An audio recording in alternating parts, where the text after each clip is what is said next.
Okay, so hello everybody.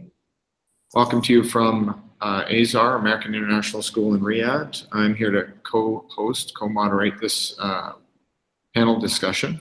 We've got a few little technical issues, so we're going to muddle through as best we can.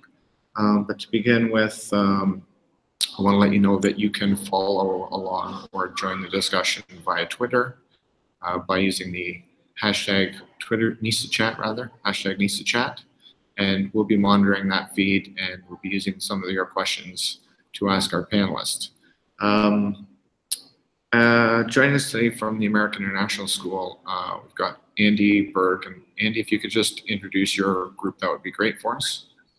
Sure. My name is Andrew Berg. I'm a high school technology coach, and we have Kenza and Kayley. Kenza is a 12th grader working on a passion project, and Kayley is a 9th grader working on a passion project. Thank you. And from the American Community School in Abu Dhabi, we have Victor on the line, and we have Derek, and also joining us is Austin. Victor, if you want to introduce us to Austin a little bit, give us, or Austin, you want to tell us a little bit about yourself, if you could do that, great. Okay. So my name is Austin Koped. I'm a senior here at ACS, and I've been a part of the robotics program all my high school years. Both in class and on our robotics teams here, and I love the technology things that the school offers. So that's fantastic. That's great. Thank you. So to begin with, we just like we want our audience to know that this stems from Pecha Kucha, a short talk that each of these schools did at the Fall Leadership Conference earlier this year, and in that, we thought people were really excited to hear about those projects, but they didn't get a chance to really dig very deep into them. They're just a quick introduction. So what we'd like to do is we'd like you to share a little bit about your projects with us, and perhaps we can start with Victor and Abu Dhabi. So we shared at the conference, we shared our K-12 robotics program, something that basically started in high school, eventually moved down into the middle school, and then we leapfrogged our 5th and 4th grade. We jumped straight into kindergarten and started doing robotics in early childhood, and saw some amazing advances of it, and started moving back up. Our K-12 program is supported by extracurricular activities, including the World Robotic Olympiad, which we have competed in for many years and have actually successfully won our nation's competitions twice. But even this coming weekend, Austin, you're involved in botball, right? Yeah. Yeah. So we've started joining into the iRobot competition, their botball competition, for which you guys have a team that are competing this weekend. How many teams do we have? We have one, but it's a team of 10 people. So we have it's a big team, and we're able to fill it all, and it's a lot of fun. We're working on programming 2 robots to compete. And Derek is one of our tech teachers, and actually our director of learning innovation for next year as well. So I'll let him chime in as well. Yeah, we decided to go with this new competition. We had been doing WRO and had been, like Victor said, been successful at the competition over the past several years. And just to continue our development of the program, we went with botball. The value that we were afforded with botball is that it is programming in a more advanced language. It's using a C language rather than a block-based language. And it allows our students to really engage in a process that is more collaborative. Having 2 robots on the field at the same time really has been a bit of a challenge, in that they have to coordinate what they're doing with both robots, with the hope of having those robots work cooperatively together. And so it's taking what we've done with WRO and bringing it up a notch, and it allows greater number of people to compete as a collaborative unit. So it's really reinforcing what we want to accomplish at the school, which is reinforcing these collaborative skills, working with people management, and all the soft skills associated with developing a well-rounded student.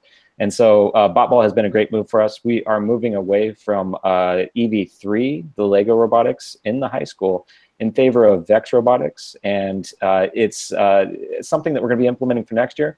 But it allows us to explore both mechanical engineering and the computer science aspects of robotics and automation. And so we're looking forward to these next steps, both with BotBall, the competitions that stem from VEX, and to make sure that we have successfully accommodated our high school students and built up a system to perpetuate with middle school.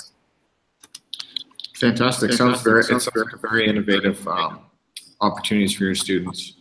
Maybe we could have Kenz or Kayley from ACS-Amman to tell us a little bit about their projects, or both of them. All right. So my project is called Kenza. So basically what it is a one-for-one hoodie system, but instead of just, which basically you donate a hoodie to someone living in the Gaza camp, but instead of just a donation, it's also a system where the people living in the Gaza camp have to work for their hoodies. So the thought behind that is that work is dignifying. So instead of just handing out a hoodie to someone living in the camp, you actually have to work for it. And the work comes from helping the environment.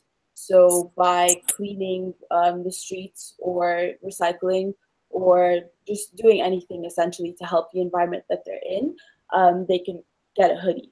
So instead of a price tag, it's kind of like a community service tag of the hoodie that's in the camp. There's a store in the camp, and that's built into the SEP, which is a social enterprise project, which is a huge project, and it's actually broadcasted everywhere now. And it basically allows women in the Gaza camp to design scarves. So my hoodie store is in that place, so it's a well-known area where refugees can go and get their hoodies. So basically, when you're purchasing a hoodie, you're buying two, one for you and one for someone in the camp. Fantastic. And is it the same, Kayley, for you? Are you doing the same project? Are you doing a similar, different project? Can you tell us about yours? I'm doing a different project. So I moved to Amman from California just last August. And right after I left, my hometown kind of caught on fire from all the Northern California wildfires that happened. I don't know if you've heard about that. So I decided to make my project help the people, my friends. From all the Northern California wildfires that happened. I don't know if you've heard about that. So I decided to make my project help the people, my friends. From all the Northern California wildfires that happened. I don't know if you've heard about that. Andrew, right now we're hearing a little bit of feedback. Yeah. I think somebody's watching the feed on YouTube or something. Oh, right. I think so. Okay, I think we're back. We're better now. Sorry to interrupt you, Kayley. Why don't you continue? Okay, that's okay. So my project, I created an app that is somewhere where people who have lost things in the fire can go. And it's set up so people can donate items to people who had lost things, or people can request items that they had lost and need.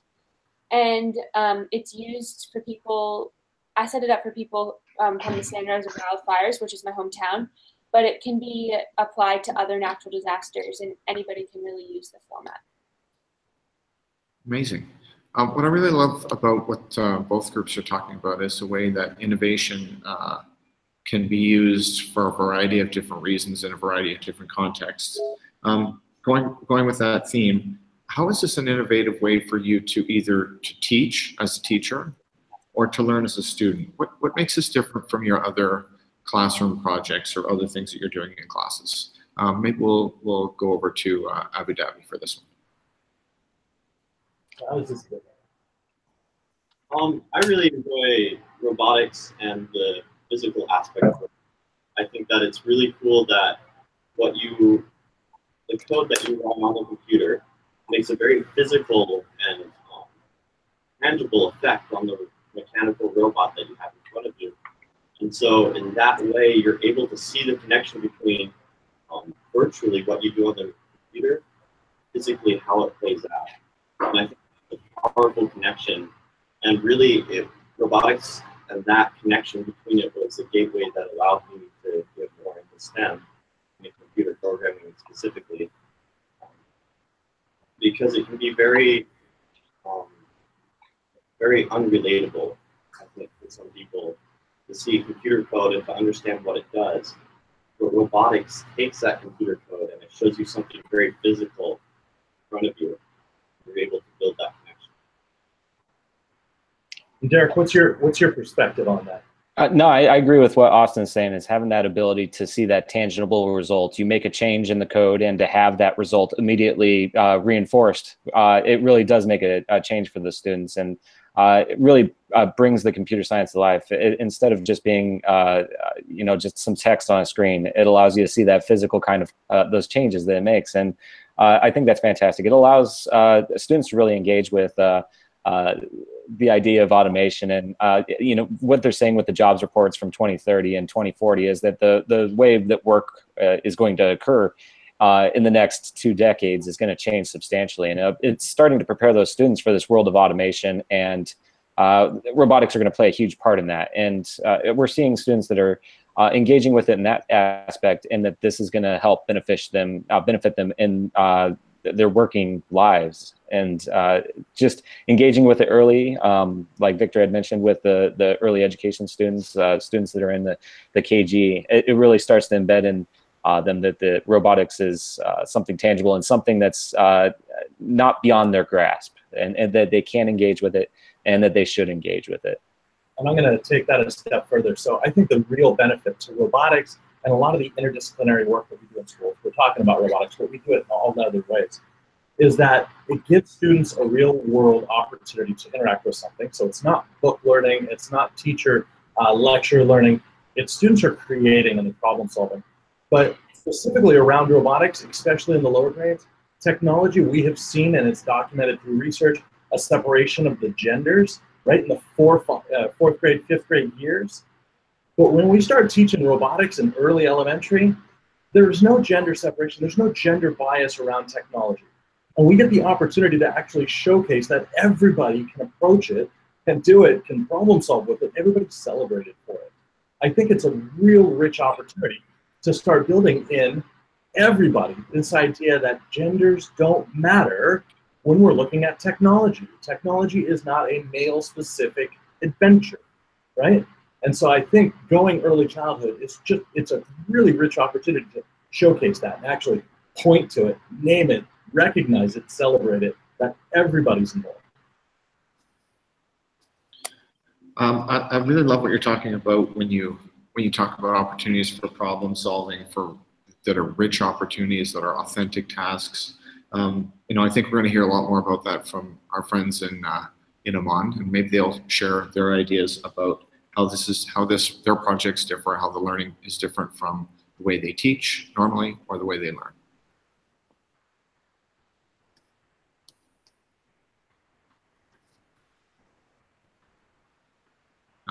Maybe we've lost us.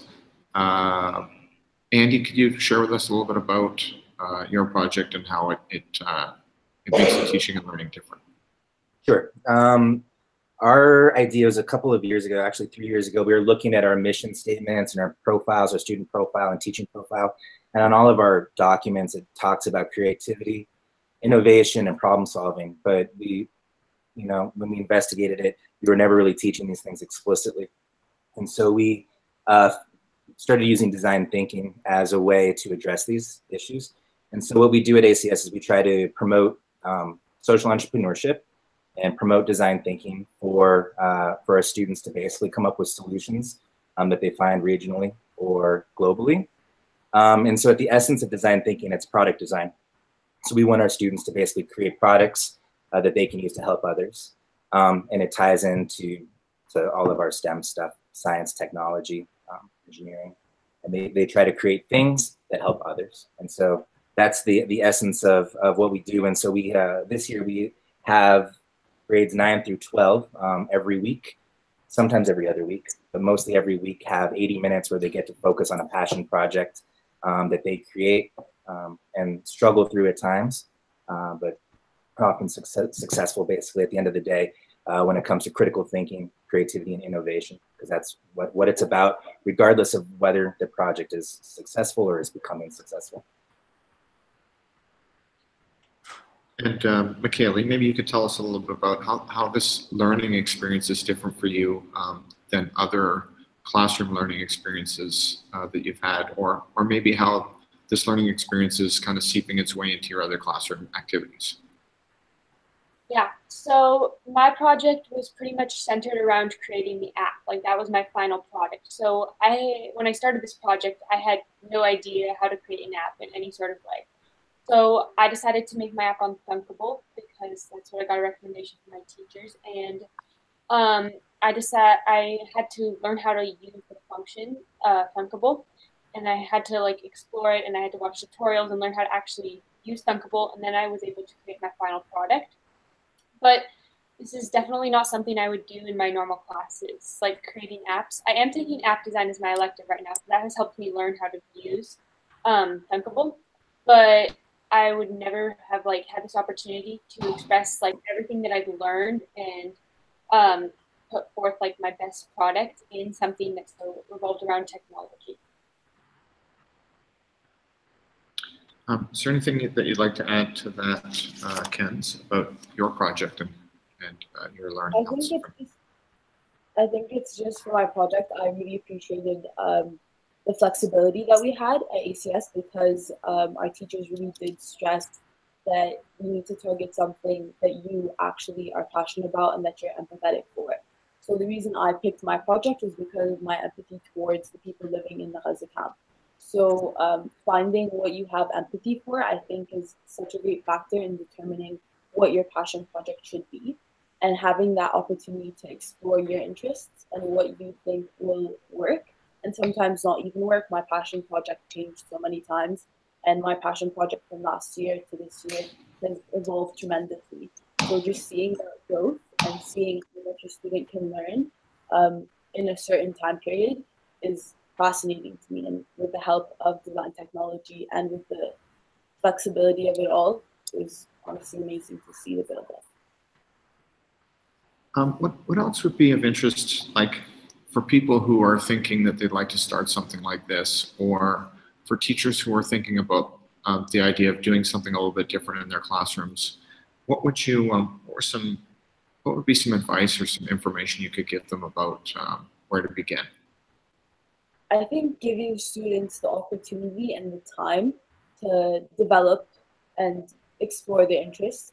I think limiting them to a certain thing, not everyone works in the same way. So if my interests are helping people in the Gaza camp and Kayley's interests are helping people living in her hometown, just giving the students the opportunity to explore what they like and giving them like hands-on experience and letting them struggle. I think the struggle of it all is what helps the student develop and create ideas that are so authentic. Because without the struggle, you're kind of just going through this like this pathway that's just kind of picture perfect, and you need like speed bumps. It's not going to work without struggle, and I've struggled so much with my project that it's actually amazing to see how the outcome was, because I was struggling so much at one point. So yeah, letting your teachers, like your teacher just letting you struggle and go through it all is just so helpful. It helps you a lot. Amazing. Kayley, have you got anything to add to that, or perhaps maybe some similarities with what Ken's just told us? Yeah, I've definitely found that like the struggle was one of the main parts of the project, and I think it's what helped me get through the project and actually be able to produce something in the end. I also think like going through this process of having to create something out of nothing can really help us in our future. It's something that we can actually use when we have to go out into the future and like live our life as adults, which Ken is going to be doing sooner than I am. But I feel like it can be really applied out of the classroom. Great. Austin, are there any barriers or any things that you'd like to share with us about how maybe your project, someone who's doing something like this in the classroom could start, or how this could be implemented in other classes?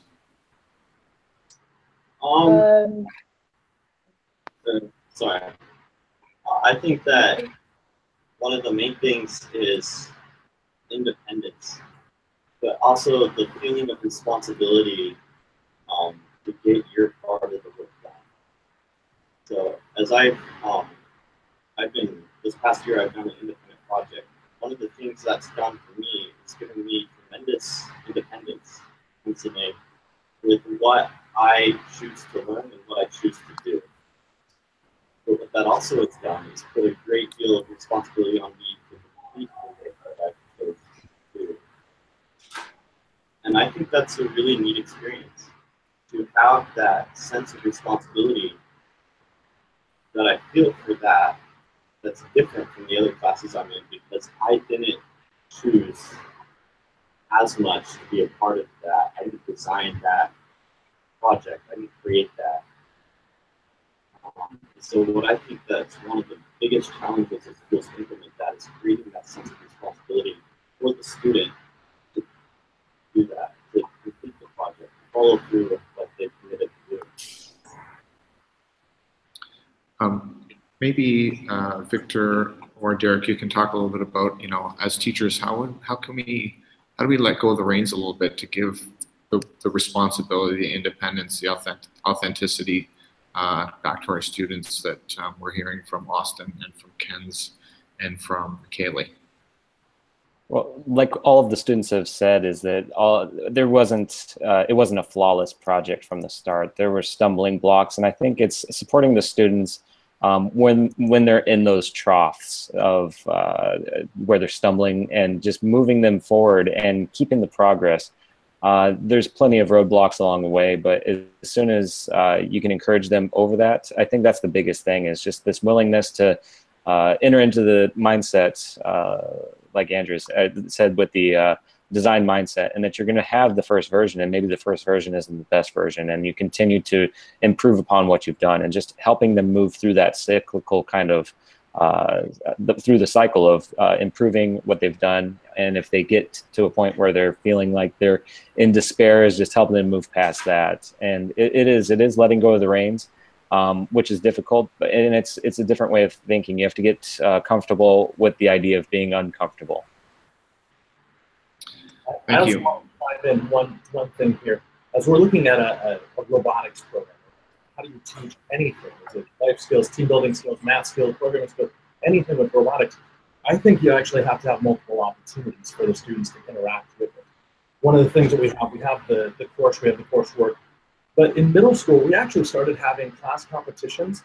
We started building sumo robots, and we held it during lunch, and we made it a showcase. It was in the middle of the library. It was in a fishbowl. Everybody got to come see the sumo robots competing against each other. We started filming it and putting it up on Facebook for other people, parents to see. And along the parent lines, we wanted them to understand what was going on in the class. But we didn't want to be the ones teaching it. So we actually had the students teaching the parents how to essentially design, build, code a robot to achieve certain objectives. And it made it much more real than just, oh, I do that in class. And that's to say nothing of things like the World Robotic Olympiad or ball at a national level. Amazing. I love the opportunities that you have at your school, and sounds like a fun experience for everybody involved. I just want to remind our audience right now, if you want to get involved in the discussion, if you have questions, use Twitter. Twitter's our back channel. Use the hashtag needs to chat. Ask your questions, and we'll use those for our panel discussion here. Victor, you talked about exposure, and all of our student panelists have talked about the struggles, the failures, I guess. And so my next question would be, perhaps, how do we balance between exposing? How do students expose those? How do you feel about exposing those failures? And maybe you can talk a little bit about examples during your project where things didn't work and how you reacted and what you did about it. So maybe we'll start with Kenz over in Amman. So the reason my whole project started was because of my fellow classmates came to me, was looking for me with the sword, and he was asking about someone, that someone had 50,000 hoodies, and he didn't know what to do with them, and he wanted to help. So I thought it was a great opportunity to take ahead. So I met with the guy, and the guy bought a hoodie. He was very kind, he was kind enough to bring the hoodie come to our school. Unfortunately, it wasn't the fit that I really liked, and it was quite hard to tell him that I didn't like the hoodie, because he had so many and he was trying to sell them to me at a very low cost. I had to take matters into my own hands and find a different distributor. And thankfully enough, I found a very good distributor. But I also, another thing I struggled with was the time, because I was on a limited time frame, because I wanted to get the hoodies out before winter, considering Jordan's winters are pretty cold. So that was another one of my struggles in just the entire time period.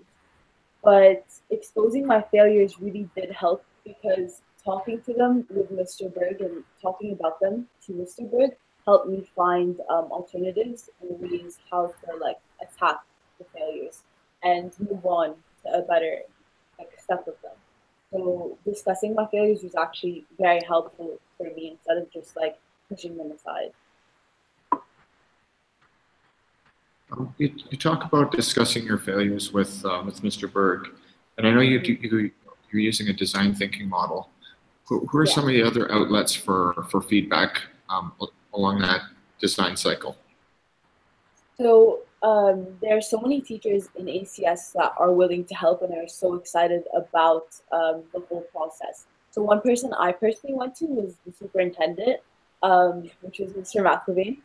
We had a meeting and I had to tell him about my whole issue, and another one of my issues, which I forgot to mention, was raising the money to actually purchase the hoodies. So I had a conversation with my superintendent, which I'm very thankful for. We had a discussion about how I can raise the money, and we came up with so many different alternatives. I, again, didn't use the alternatives that we had created together, and just created a different solution with another one of my teachers, which is the service leader coordinator. So a lot, like every teacher is open to help here. So, and every teacher is interested in helping. So the fact that they're so invested in the students' projects and ideas is so helpful, because it encourages you to take the next step forward. If I hadn't had that support base, I wouldn't have really had the opportunity to expand and explore what the alternatives of my failures were. Wow, that's amazing. I love how you go right to the top for your feedback. I think that's a model we should all follow. It was quite intense. The meeting was quite intense, but it was all good. Yeah, for sure. Kayley, can you tell us a little bit about your struggles and how you overcame them? Maybe what supports you had, what kind of feedback you had along the way? Yeah. So when we were first assigned this project in the beginning of the year, I really did not like it. I did not want to do it. I did not want to have anything to do with it. And I think that was partly because I didn't have any personal connection to it. But when the fires happened and I finally got like motivation to do my project, I was able to find motivation.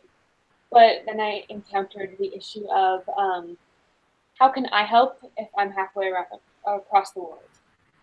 So I struggled with this idea for, I would say, a good few months, probably until winter break. And whenever I came to cohort to work on my passion project, I talked to Mr. Berg and Mr. Sharon, and I must have come up with so many possible ideas with them. And none of them actually ended up happening. Eventually, I found that I did enjoy making apps, so I decided to create my app. But I feel like without having juggled all these possible different ideas, my project would not be like it is today, because I've incorporated different ideas from my brainstorms into my final project. Excellent. Mr. Berg, what about you from a overall school-wide structure? What were some of the struggles that you had? Like as a teacher, I think to myself, this would be an amazing opportunity for my students, but like where did you run into troubles, and how did you overcome them? Well, at the beginning, the administration has to have buy-in to release time to give to the students to be able to explore this kind of learning. And that wasn't a huge struggle here, but it was something we had to ask for. The other struggles is from an integration perspective. I mean, the kids have 80 minutes a week to work on these passion projects, these individual projects on their own, but then we're also trying to integrate design thinking into classes. It's a technology standard. We use ISTE standards here. So ISTE standard number 4 It talks specifically about using a design process to solve problems. And so we use that as a way to integrate technology. And it might not be a computer screen, but it is creative and it is innovative and it is innovation, excuse me, it is critical thinking skills that we're addressing. And so basically a struggle is integrating that into every single curricular area across the school. There's teacher buy-in. That has been it's been a culture shift, and culture shifts don't happen overnight. We're year 3 in the process, and it's not 100% by any means, but we're slowly getting there, and teachers are seeing the payoff of students being able to take on these sort of open-ended projects. I mean, at the end of the day, it's student agency, and the kids are telling us what they want to do, and we need to find the time to let them explore their passion, and so we're trying to find a way to do that. Yeah, great. Time. From what I'm hearing from all of you, time is a big concern. Austin, can you give us some of your share some of your experiences of struggle and how you overcame them, and perhaps who was there to support you and how they were able to support you? Yeah. So the very first year I competed, the season goes, or it did then. It went from the end of my freshman year to the beginning of my sophomore year. So we had a robot compare from the previous year. We resumed in August. We worked on them a little bit and we took them to competition. And I worked really hard on this robot. I was so proud of it. I took it, we rebuilt it on the day of the competition, because that's how the competition worked. We started testing it, practice running for the actual competition. And we worked a little harder and we tried to diagnose what was going on. We realized that the lighting wasn't right in the stadium. It wasn't how we practice the conditions at the school. And so we're like, okay, how can we rewrite our code a little bit? Nothing major, because we don't have much time, but how can we tweak it so that it'll work within these new conditions? And finally, we were able to tweak it a little bit so that it worked up until a certain point. We competed, and it did pretty well, but it didn't do nearly as well as it could have. And there was a program to do here at the school, and we ended up not placing, which was, I was disappointed. I wasn't sad. I just felt like we programmed it to do so much more than what it finally did. So that was hard. The feeling of not owning up to what the capable of. But I took that experience and I took that failure of sorts. Thought, well, how next year can I do a better job creating a robot that's more robust? And how I have ideas before I go in of how to alter it in case these situations occur, because they're bound to happen with a robot differently. Great. Austin, you were in a little bit in and out there on our audio, but I did hear you talking about how proud you were and reflecting on your successes and planning for future successes. I'm wondering from Victor or Derek, from a school-wide perspective, what are some of the struggles if we wanted to get a robotics program, we want to model it after yours? What were some of the struggles you had, and how did you overcome them?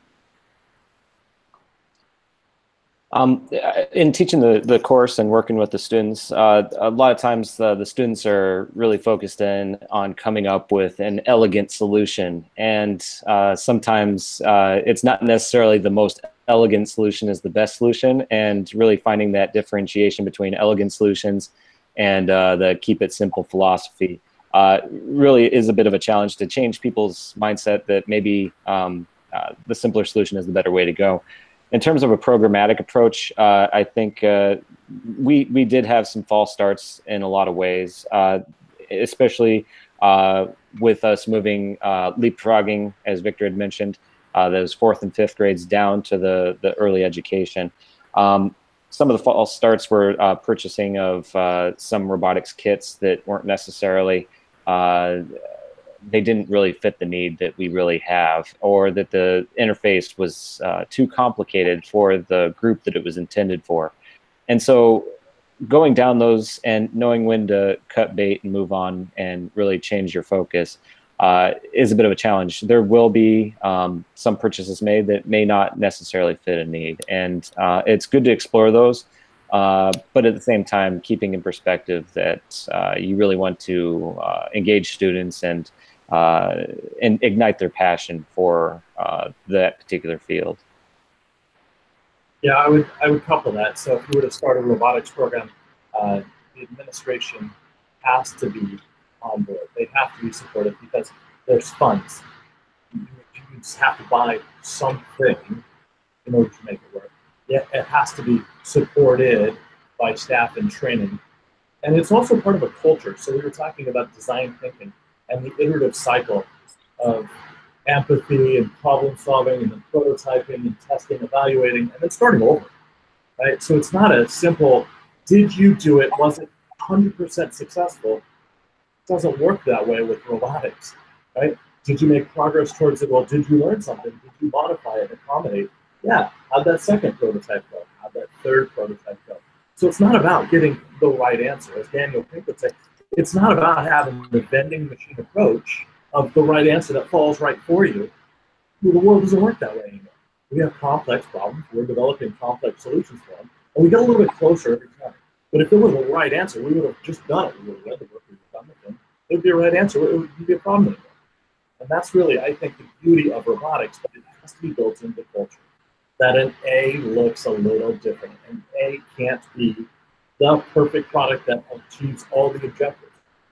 How far did you get along? What did you learn in the process? That has to be baked into culture. It has to be supported, in my opinion, all the way around. I love the term vending machine approach. That's really I'm definitely gonna save that one for later. I totally see how we talk about giving students problems that don't actually have, because they're definitely more engaging and they're more rich. Austin, from your perspective, how do schools best support? How do your teachers? How does the school as a whole? How do they best support this kind of learning? These kind of learning opportunities for you as a student? The main thing that my school does for me is they have the resources available for me to then take those and utilize them. At home, I don't have all the resources that I have at school, and so if it wasn't through my school providing all of the robotics kits, all of the software, all of that I don't necessarily want to buy on my own, I wouldn't have been able to do as much as I have. And I think that's one of the main things, is having the resources on hand. That needs to be budgeted in if you want to do that. And then the other thing is having teachers that are willing to support students. I've gone in so many times and asked different teachers, Dr. Guthrie here was just once in, questions about what I'm working on, the code that I'm doing, and why is this not working? What can I do better to improve this? And they're always willing and able to help me do that. And that's a huge blessing as well. So I think those are the two main things that help students get into these areas and these fields. I've also heard you guys talk a little bit about how you put the learning on display, and maybe Derek, you can talk a little bit about how the effect. Like, I think about a student like Austin, who could who other students look at, younger students look at, and they want to emulate. How is that putting that learning on display positively impacted your robotics program at your school? Well, I mean, everyone at our school knows Austin and pretty well looks up to him, I think. So he's built a cult of himself around the school, which is really pretty impressive. So I think that really we have screens around the school. We have the TV displays, and we're able at different points through the year to kind of showcase what we've done. And in the past, we've shown the videos of the robots going and accomplishing whatever task they're set off to do. And really those visuals and just being able to see the process, the result of the process helps motivate students to get into it, to get into robotics. And I think that it's just getting over that initial fear of that robots, that sounds complicated. It's this combination of mechanical engineering and software engineering, and it somehow comes together. And really, I think that some people would think that that's kind of a magic, in the sense that it's something that you just kind of press a button and it does it, and they don't necessarily understand the process that's gone through to come to the solution. And I think it's just demystifying that and allowing people to understand that this is accessible,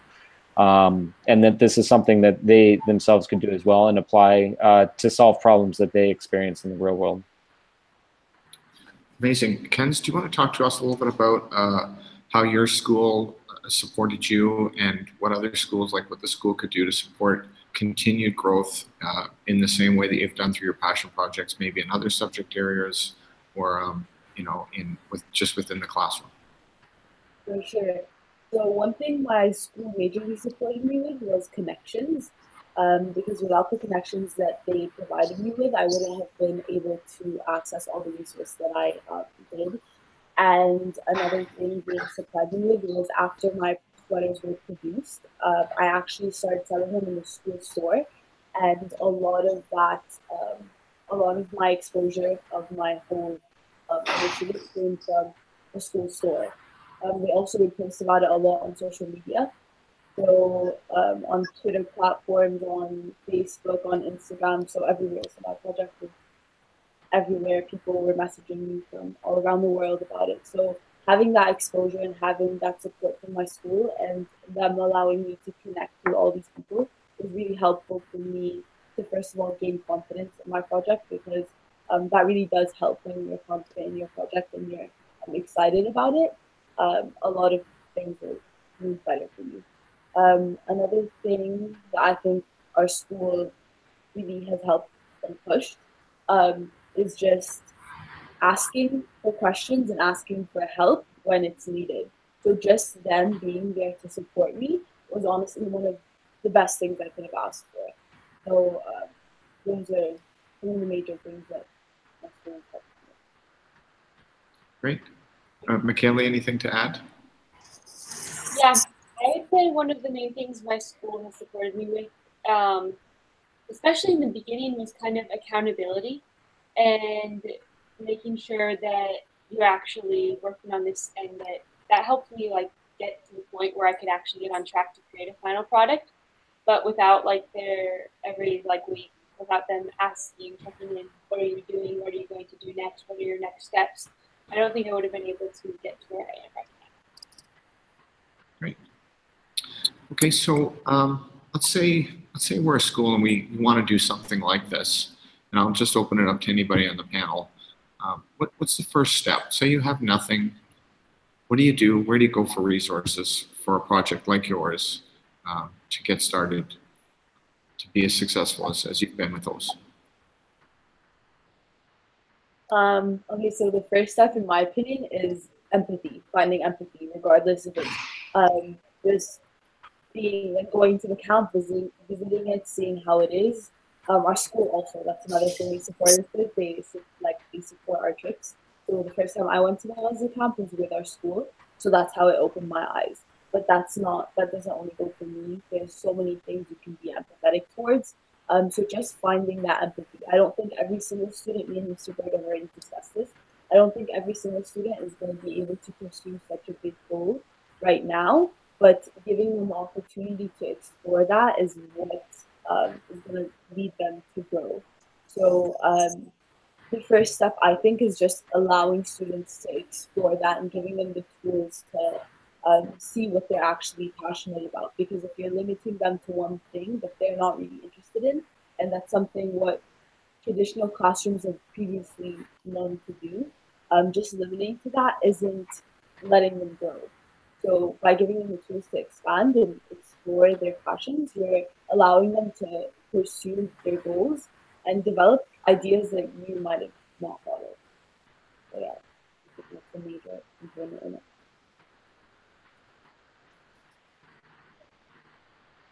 Does anybody else have anything they'd like to add? Yeah, I would say if you were going to start up a robotics program at a school that didn't have the resources, where would you start? I would say you start by getting buy-in. Get yourself some partners, both inside and outside of the school.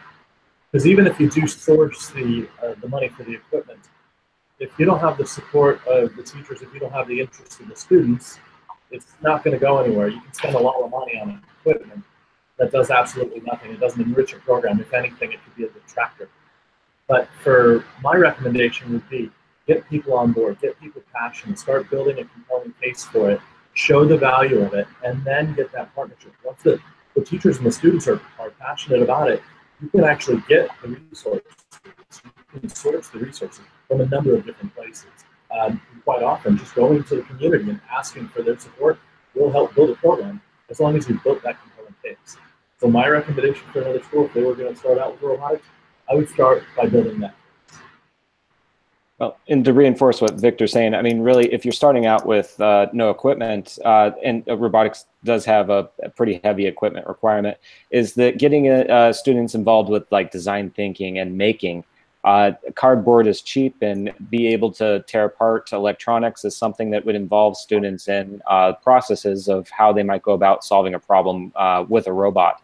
And so starting with inexpensive materials and then really building up those confidences in that design thinking and in making in general is going to help perpetuate your program once it's got that foothold. And then, like Victor's saying, is engaging with that in community and really making it part of the mindset of the community would be huge. I agree with Abu Dhabi 100%. Advertise, gather a team of like-minded educators, and you kind of have to just go through the design thinking process yourself or as a group of teachers to come up with something that's feasible for your school. So, yeah. So my question for our student panelists is, how do we build this kind of positive energy from students? How do we make it so that our students aren't just rolling their eyes and saying, "Oh, this is just another idea that the adults came up with. It's not a very good one, as usual." Like, how do we do that? How do we get students on board? It was one of the very first classes for last year. And it was the first period, it was a product design class. So it wasn't robotics related, but it was the kind of manufacturing, kind of engineering type class. And he put forth the challenge for us. He gave us paper and tape, masking tape. And we had to suspend a grid, solid grid, with cables using just paper and tape. The tape couldn't be on the table. We couldn't just tape. Paper across the grid, the support system had to be on there. And that challenge was probably one of the coolest things for me. I love that challenge. It's cheap, it's easy, they're easily available. And so to start off with stuff like that, with challenges, with things that really aren't to encourage your students to think outside the box and start getting them in that mindset. One way to do it. So with that particular challenge, you were hooked. I was hooked, definitely. Yeah. Kenz and Kayley, how about you? What made you know that this was going to be a great project, a great idea, or a great, call it assignment, great learning? So like teachers always tell us, asking questions. Students love when they're asked questions about their interests. So when Mr. Berg and Mr. Sharon approached all students and asked, what are you actually interested in? And not just like pushing something onto them and saying, this is what you have to do. That really did help students delve into what they like. And that gets students really excited. So if someone had told me I had to do something with math, I'm not really a big math fan, I would have rolled my eyes and done exactly like you said and said, I'm not doing this. And I would have given at least not all of my effort. But since I was asked what my interests are and I was allowed to do whatever I thought was right and what I thought was going to help my community, that really did help me get really interested and invested in my project. And it's not even possible for me not to lose motivation. I can't even count the amount of times I was rolling my eyes when I was calling my distributor and he wasn't answering. And I was like, oh, like, I don't know why this is happening to me. I want to stop. But just having that motivation, because it's something I actually do like, and just reminding myself why I was doing this was so important. So really just finding something that you're interested in, that goes for anyone, like not even students, even as a teacher. If you're teaching something you don't like, you're really not going to pick it up 100%. So do something that you like. So by asking students what they like, you're good, honestly. Yeah. So from what I observed from our school at the Passion Project this year, it's about like 50-50 split. Like half the students are pretty invested in the Passion Project and they like it, and half of them are not.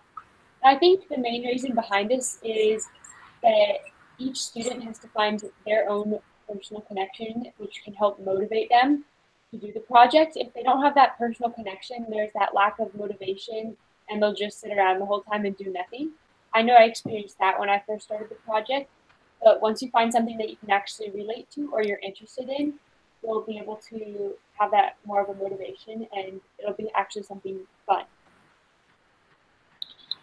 Well, thank you so much. Thank you, all of you. I think we're nearing our end of our time, and I don't think we could get a better way to end the discussion than the last responses from our students. So I want to take this time to thank you all for being participants. Thank you, Kenza and Kayley from Amman, and thank you, Austin from Abu Dhabi, and our teachers, faculty, panelists, Victor, Derek, and Andrew. Thank you so much for being a part of this. First time ever live stream NISA chat. Our next NISA chat will be in 2 weeks. Join us in the discussion on Twitter using the hashtag NISA chat. Thank you very much, everybody. Great day. Thanks.